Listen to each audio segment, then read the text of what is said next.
Hello guys, welcome to my channel Deepa education जे। आज की इस वीडियो में हम वापस चर्चा करेंगे बीपीएससी टीआरई 3.0 की एक्सपेक्टेड कट ऑफ को लेकर।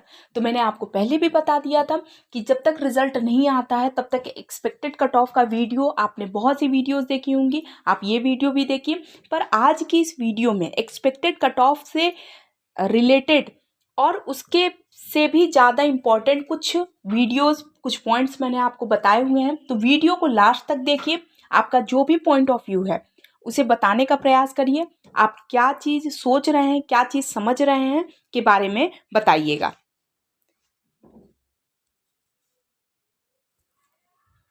तो वीडियो को लास्ट तक देखिए।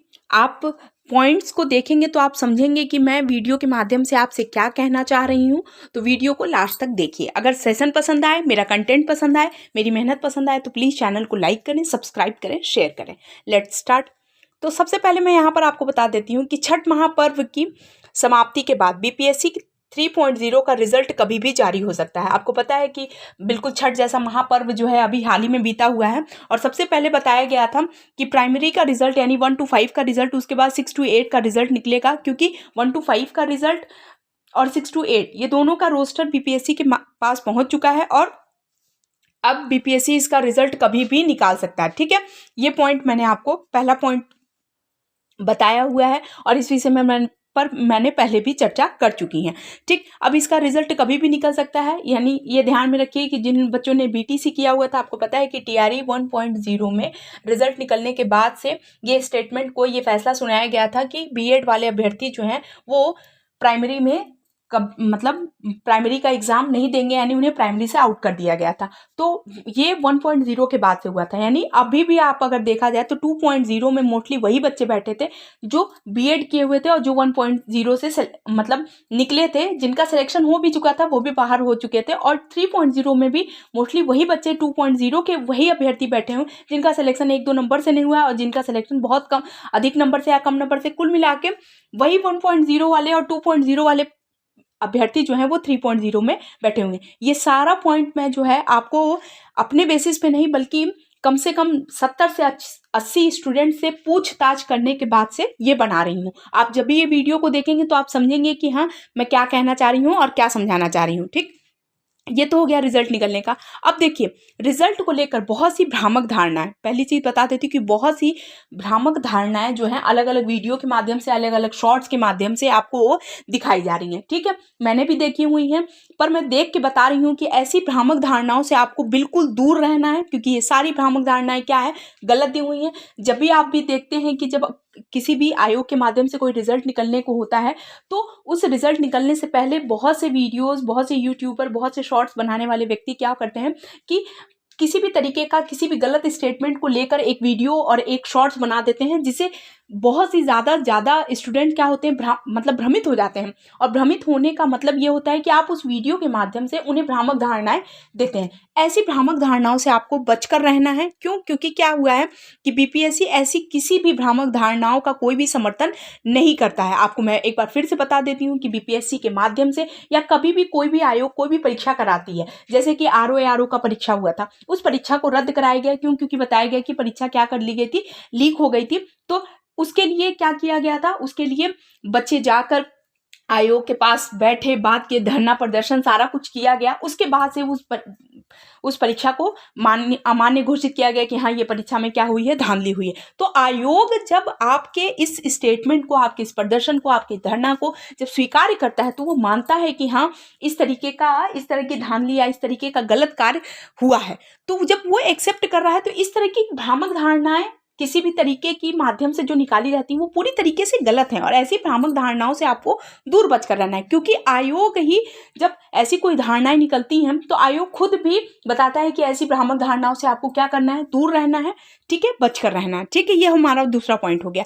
तीसरा पॉइंट पर हम आपको एक बात बता देते हैं, बहुत ही इंपॉर्टेंट चीजें बता रही हूँ। बिल्कुल आप इस वीडियो को देखेंगे, मेरे पॉइंट्स को सुनेंगे तो आपको समझ में आएगा कि मैं जो बात बता रही हूँ, जो पॉइंट्स बता रही हूँ, वो सारे पॉइंट्स बिल्कुल लीगल हैं, बिल्कुल एकदम आपसे रिलेटेड हैं। आप कोई भी अभ्यर्थी, जो भी अभ्यर्थी इस वीडियो को देख रहा है, वो बिल्कुल समझ रहा है कि हम बिल्कुल एकदम बिल्कुल स्टेप बाय स्टेप वो बातें कह रहे हैं जो उसने खुद ब खुद क्या की है, फील की है, एक्सेप्ट की है।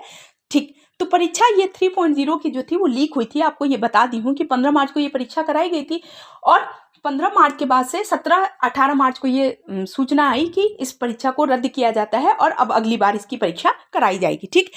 इसी के बीच में आपको पता है कि 24 अगस्त की डेट जो है वो बहुत इंपॉर्टेंट हो जाती है, जो कि बिहार के शिक्षा मंत्री ने खुद बताया था कि 4.0 जो है वो 24 अगस्त को करा दिया जाएगा। वो इसी बेसिस पे था कि मार्च में 3.0 का रिजल्ट परीक्षा हुआ है तो मार्च लास्ट तक या अप्रैल के स्टार्टिंग वीक तक इसका रिजल्ट निकल दिया जाएगा, इसलिए उन्होंने 4.0 को 24 अगस्त का डेट दिया था। ठीक। लेकिन परीक्षा हो गई लीक। अब लीक परीक्षा के बाद से जब भी रिजल्ट डिक्लेयर किया जाएगा, जब तक कि मैंने आपको पहले भी बता दिया था कि रिजल्ट निकलने से पहले कई ऐसी प्रक्रियाएं होती हैं और स्पेशली वो रिजल्ट निकालने में थोड़ा टाइम ज़रूर हो जाता है जो परीक्षा रद्द हुई होती है। आपको पता है कि 3.0 की परीक्षा दोबारा री एग्ज़ाम हुआ है, तो उसके लिए कई प्रोसेस होते हैं जो हमारे आपके परे हैं।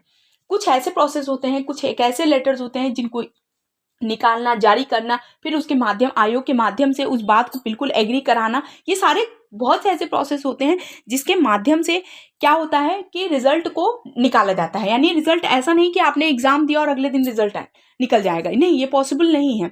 आयोग के पास एक बहुत बड़ी जिम्मेदारी होती है। आपको पता है कि हमारा जो संविधान है उसमें ये बताया गया है कि रिजल्ट को निकालने के भी कई प्रोसेस हैं। आप कोई भी धोखाधड़ी हुआ हो परीक्षा में और बच्चे धरना प्रदर्शन कर रहे हैं, बहुत बड़े लेवल पे अगर धरना प्रदर्शन हो रहा है, तो आयोग इस बात को कभी भी उन सारे बच्चों को गलत नहीं मान सकता। क्यों? क्योंकि धरना प्रदर्शन जो होता है वो सिर्फ एक व्यक्ति के माध्यम से नहीं होता, यानी कोई एक व्यक्ति इसका समर्थन नहीं करता है। धरना इन द सेंस समझ लीजिए कि 100 से 200 बच्चे जो है इस बात का समर्थन कर रहे हैं कि परीक्षा क्या की गई है, गलत तरीके से ली गई है या लीक हो गई थी, या कुछ स्टूडेंट बताते हैं कि एग्जामिनेशन हॉल में कुछ स्टूडेंट ऐसी चर्चा कर रहे थे कि उन्हें परीक्षा का जो पेपर है वो पहले से मिल चुका था। तो ये सारी चीज़ें होती हैं जिसका बहुत ही प्रोसेस होता है और उसके बाद रिजल्ट निकलता है। 31 अक्टूबर के दिन मैंने आपको बता दिया था कि एक रिजल्ट बीपीएससी के माध्यम से जारी हुआ था और उस बीपीएससी ने इस बात को स्वीकार किया है कि धोखाधड़ी के संबंध में रिजल्ट था, लेटर था, और उस लेटर में दिया गया था कि किसी भी धोखाधड़ी के ही संबंध में था। यानी बीपीएससी खुद सोचिए कि मैंने आपको पहले भी बताया था कि बीपीएससी इस चीज़ को जब एक्सेप्ट कर रही है कि टीआरई 1.0 या 2.0 या 3.0 किसी भी तरीके की अगर कोई भी धोखाधड़ी हो रही है या कुछ भी, तो उन पर कड़ी कार्रवाई की जाएगी। यानी किसी भी, आपको पता है कि रिजल्ट निकलने के बाद से, ज्वाइनिंग होने के बाद से बहुत से बच्चों की लिस्ट निकली थी और उस लिस्ट में ये पता किया गया था कि इतने बच्चों को बाहर निकाल दिया गया, यानी जॉब से बाहर कर दिया गया। क्यों? क्योंकि उनके संबंध में सिर्फ इस बात को डिक्लेयर किया गया था कि उनके जो कागज लगे हुए थे वो लीगल नहीं थे। यानी कि बहुत से अभ्यर्थी जो थे जिन्होंने एग्जाम क्वालिफाई किया लेकिन उन्होंने कागज गलत तरीके से लगाया था, यानी किसी ने अपना गलत तरीके से निवास प्रमाण पत्र लगाया, किसी ने जात प्रमाण पत्र का गलत यूज किया। तो इस तरीके से गलत हुई धोखाधड़ी के संबंध में इस रिजल्ट लेटर को जारी किया गया था, जिसको बीपीएससी ने स्वयं जारी किया था। तो आपको ऐसी भ्रामक धारणाएं जो पहले निकल रही हैं उनसे बचकर रहना है। ठीक। अब यहाँ पर यही कि देखिए, अब अभी भी बताया गया है कि इस तरीके की भ्रामकता को किसी भी तरीके से स्वीकार नहीं किया जाएगा और इसके बाद भी अगर कुछ ऐसी खबर मिलती है तो उन पर कड़ी कार्रवाई होगी। यानी उन वीडियोस के माध्यम से या शॉर्ट्स के माध्यम से या जिस भी माध्यम से आपको भ्रामक सूचनाएं या धारणाएं जो दी जा रही हैं उन पर कड़ी कार्रवाई की जाएगी। ठीक। अब अगला पॉइंट है, बस इस वीडियो के माध्यम से मेरा यही कहना है उन तमाम अभ्यर्थियों से, मैं यही कहना चाहूँगी कि जब तक 3.0 का टीआरई 3.0 का रिजल्ट नहीं निकल रहा है तब तक आपके पास बहुत अच्छा समय है। आप 4.0 की तैयारी शुरू कर दीजिए। अब ये बात मैं क्यों कह रही हूँ ये आगे मैं बताती हूँ कि जब भी आप 4.0 का तैयारी के लिए अभी आपके पास समय है। यानी जैसे कि इसका रिजल्ट निकलता है, नोटिफिकेशन अभी 4.0 का अभी कोई नहीं आया है, नोटिफिकेशन आने में क्या है, हो सकता है समय लग जाए, हो सकता है रिजल्ट निकालने में टाइम लगे। तो जब तक रिजल्ट नहीं निकल रहा है तब तक आप 4.0 की तैयारी करना शुरू कर दीजिए। अब ये बात मैं क्यों कह रही हूँ ये देखिए, तो देखिए नोटिफिकेशन कभी भी इसका जारी हो सकता है रिजल्ट के पहले जारी हो जाए या हो सकता है रिजल्ट के बाद जारी हो। तो बीपीएससी जो भी नोटिफिकेशन जारी कर रहा है, जब से पिछले साल से टीआरई की एग्जाम हो रही है तब से, वो नोटिफिकेशन के माध्यम से जो रिजल्ट जो डेट डिक्लेयर कर रही है बीपीएससी, उस डेट पर अपना एडमिट कार्ड भी इशू कर रही है और अब एग्जामिनेशन सेंटर का जो डेट इशू कर रही है वो सारी डेट वाइज जो है अपने काम को क्या कर रही है, बिल्कुल पूरी तरीके से, यानी एक डाटा जो बन रहा है उस डेटा के माध्यम से वो अपना काम कर रही है। अब जिस भी डेट पर जो भी एग्जाम हुआ है, एग्जाम की डेट, आपका प्रवेश पत्र का डेट, प्रवेश पत्र इशू होने का डेट, सेंटर का नेम, डिस्ट्रिक्ट नेम, ये सारी चीज़ों के लिए डेट एक जो डिक्लेयर हो रही है, उस डिक्लेयर डेट पर ही एग्ज़ाम हो रहा है, उसी डिक्लेयर डेट पे ही रिजल्ट भी निकल रहा है, उसी डिक्लेयर डेट पर ही आपका प्रवेश पत्र जारी हो।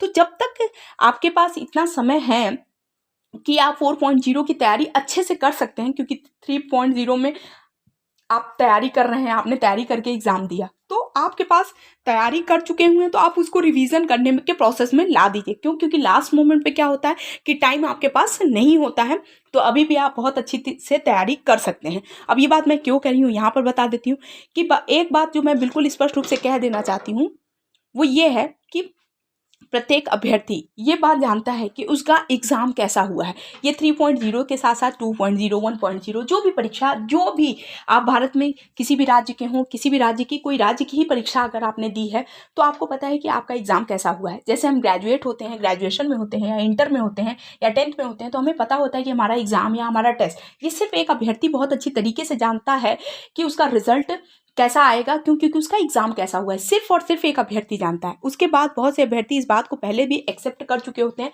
देखिए 2.0 की अगर बात करें तो बीटीसी किए हुए, ऐसा तो है नहीं कि बीटीसी किए हुए हर बच्चों की 1.0 में जॉब लगी थी। तो कुछ बच्चे ऐसे भी थे जो 2.0 में थे, जिन्होंने बीटीसी किया हुआ था और उनका यही कहना था कि वो एक्सेप्ट कर चुके थे कि उनका सिलेक्शन 1.0 में नहीं होगा, तो उन्होंने 2.0 में मेहनत करी और 2.0 में उनका सिलेक्शन हो गया है। जो अभ्यर्थी को 2.0 में सिलेक्शन नहीं हुआ है, उनका 3.0 में हो जाएगा, लेकिन सभी का हो जाए ये भी पॉसिबल नहीं है। तो जिनका नहीं होता है उनके पास एक बहुत ही अच्छा समय है, और किनका नहीं होगा, जिनका नहीं होगा उनका मन जानता होगा कि उनका क्यों नहीं होगा, उनका एग्ज़ाम कैसा हुआ है, क्या इशू होते हैं। क्योंकि देखिए जब आपका एग्ज़ाम देते हैं, एग्ज़ाम की तैयारी बहुत से अभ्यर्थी क्या करते हैं, बहुत अच्छे से करते हैं, बहुत मन लगा के करते हैं, लेकिन जब आप एग्ज़ाम देते हैं, मैंने आपको पहले भी बताया था, ये ट्रांसपोर्ट का से लेकर एक स्टेट से दूसरे स्टेट में जाना, फिर उस डिस्ट्रिक्ट में पहुँचना, फिर एग्जामिनेशन सेंटर पर पहुँचना, ये बहुत लंबा प्रोसेस होता है। आप देखे होंगे कि होटल से लेकर रहने की सुविधा, ठहरने की सुविधा, कुछ समुचित व्यवस्था न होने की वजह से भी बहुत से स्टूडेंट का एग्ज़ाम अच्छा नहीं हो पाता है। तो ये तो बहुत छोटे छोटे रीज़न मैं बता रही हूँ, लेकिन उस समय ये बहुत बड़े रीज़न होते हैं आपका रिजल्ट तय करने में। तो ये सारी चीज़ें जो होती हैं वो अगली तैयारी के लिए आप इसको क्या कर सकते हैं, जोड़ सकते हैं, जब तक आपका रिजल्ट नहीं आता है। तो इसीलिए मैंने आपको बताया कि जिनको जो जानते हैं, जिनको पता है, वो 4.0 की तैयारी जब तक कोई नोटिफिकेशन नहीं आता है कर सकते हैं। ठीक, अब इसके बाद पे यही कि रिजल्ट का वेट करने के साथ साथ 4.0 की तैयारी करना शुरू कर दीजिए, क्योंकि रिवाइज आंसर की अभी फिर आई है, 2 दिन पहले रिवाइज आंसर की आई है। उसमें 11th 12th यानी पीजीटी में हिस्ट्री, और जो हिस्ट्री की बात करें तो 3 से 4 प्रश्नों के आंसर बदले गए हैं, वहीं ललित कला के प्रश्न के भी कुछ आंसर बदले गए हैं। तो जब रिवाइज्ड आंसर की आई है तो आप उसमें मिलाकर देखिए कि आपके कितने नंबर आगे आ रहे हैं या कितने नंबर कम हो रहे हैं। ये सारी चीज़ें एक बहुत ही इंपॉर्टेंट फैक्ट्स बनती हैं आपके रिजल्ट को लेकर। तो ये सारी चीज़ें मैंने आपको बताई, इसीलिए मैंने बताया कि आज का वीडियो बहुत ज़्यादा इंपॉर्टेंट होने वाला है। ये एक्सपेक्टेड कट ऑफ वीडियो से भी ज़्यादा इंपॉर्टेंट इसलिए है कि यदि आपको ये वीडियोज़ में जो भी पॉइंट्स मैंने आपको बताए हैं, ये सब बहुत ही ज़्यादा इंपॉर्टेंट है। आई होप आपके लिए वीडियो बहुत ज़्यादा इंपॉर्टेंट होगी। अगर मेरे कंटेंट आपको पसंद आ रहे हो तो प्लीज़ आप चैनल को लाइक करें, सब्सक्राइब करें, शेयर करें। इसके अलावा मैं 4.0 से रिलेटेड मैं आपको बता देती हूँ कि 4.0 से रिलेटेड भी मैं वीडियोस बनाने लगूंगी अब से कुछ समय बाद। और 4.0 के लिए आप बहुत अच्छी तरीके से तैयारी करना शुरू कर दीजिए, क्योंकि जब तक आपके पास समय है, बस आपको चीज़ों को रिवाइज करना है और भी अच्छे से प्रिपरेशन करनी है एग्ज़ाम की, तो ये चीज़ें आपके लिए बहुत इंपॉर्टेंट होने वाली हैं। ठीक, अब स्टेटमेंट मैंने एक्सपेक्टेड कट ऑफ को लेकर जो ये वीडियो बनाया है, मैं आपको बता देती हूँ कि ये जो वीडियो है वो सामाजिक विज्ञान को लेकर अदर स्टेट में ये 58%, 58 प्लस जो है वो फीमेल के लिए, वहीं पर मेल की बात करें तो 68 प्लस मार्क्स जा सकते हैं इसका कट ऑफ। वहीं पर अब बिहार वाले स्टूडेंट्स के अभ्यर्थियों के लिए देख लीजिए ये वीडियो। तो बिहार के अभ्यर्थियों के लिए ये दिवाली पर मैंने आपको पहले बताया था कि अच्छी दिवाली हो सकती है, फीमेल के लिए 45 प्लस और मेल के लिए 60 प्लस। पर आप अपने जो भी कागज हैं, जो भी पेपर हैं, उनको प्लीज़ अच्छी तरीके से बनाकर रेडी रखिएगा और सीधा और बिल्कुल सच्ची रिपोर्ट इन द सेंस, आपको जो भी कागज जैसे आय प्रमाण पत्र, जाति प्रमाण पत्र या जो भी कागज आपके नोटिफिकेशन या वेरिफिकेशन डीवी में जो भी लगेगा, डॉक्यूमेंट्स आपके बिल्कुल पूरे सही होने चाहिए, बिल्कुल सच्चे होने चाहिए ये कहिए? क्यों? क्योंकि आपको पता है कि बहुत से अभ्यर्थियों के जॉब लगने के बाद से उन्हें निकाल दिया गया। क्यों? क्योंकि उनका जो डॉक्यूमेंट था वो गलत साबित हुआ। तो इस तरीके से चीज़ों को आपको देख के चलना है। 4.0 के लिए तैयारी करना शुरू कर दीजिए। मैं आपको बता चुकी हूँ, इसका रीज़न मैं आपको पहले भी दे चुकी हूँ। आई होप आपके लिए ये वीडियो बहुत ज़्यादा इंपॉर्टेंट होगी। यदि आपको ये सेशन पसंद आ रहा हो तो प्लीज़ चैनल को लाइक करें, सब्सक्राइब करें, शेयर करें। Thank you so much.